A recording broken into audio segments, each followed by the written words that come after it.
അങ്ങനെ 6 മാസത്തിന് ശേഷം നമ്മൾ വീണ്ടും നാട്ടിൽ പോവാട്ടോ. ഇന്ന് രാത്രി നമ്മളെ ഫ്ലൈറ്റ്.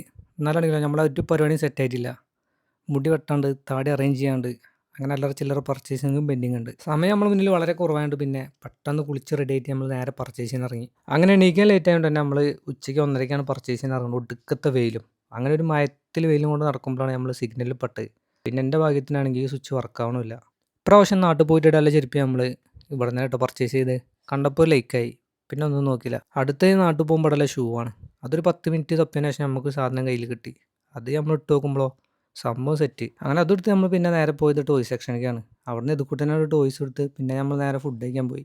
അങ്ങനെ ഡ്യൂട്ടി കഴിഞ്ഞ് നമ്മളെ ഹെൽപ്പ് ചെയ്യാൻ വേണ്ടിയിട്ട് അനുപേട്ടൻ നേരെ ഇങ്ങോട്ടാട്ടോ വന്നത്. കവർ അയക്കാനുള്ള സമയമൊന്നും നമ്മുടെ അടുത്ത് ഇല്ലാത്തതുകൊണ്ടാക്കുന്നു മാതി പൊടിച്ചിട്ടുണ്ട് കേട്ടോ. അങ്ങനെ ഫുഡ് കഴിച്ച് കഴിഞ്ഞ് നമ്മൾ നേരെ പോണ സലോണിക്കാണ്. ഇനി വേണം നമ്മളെ താടി മുടിയൊക്കെ ഒന്ന് അറേഞ്ച് ചെയ്ത് സെറ്റായി ഇറങ്ങാൻ. ഫൈനലി നമ്മൾ ആ പെട്ടിയൊക്കെ കെട്ടി നമ്മൾ റൂമിൽ നിന്ന് ഇറങ്ങിയിട്ടുണ്ട്. ഇന്ന് മോർണിംഗ് 3:25 നമ്മൾ ഫ്ലൈറ്റ്.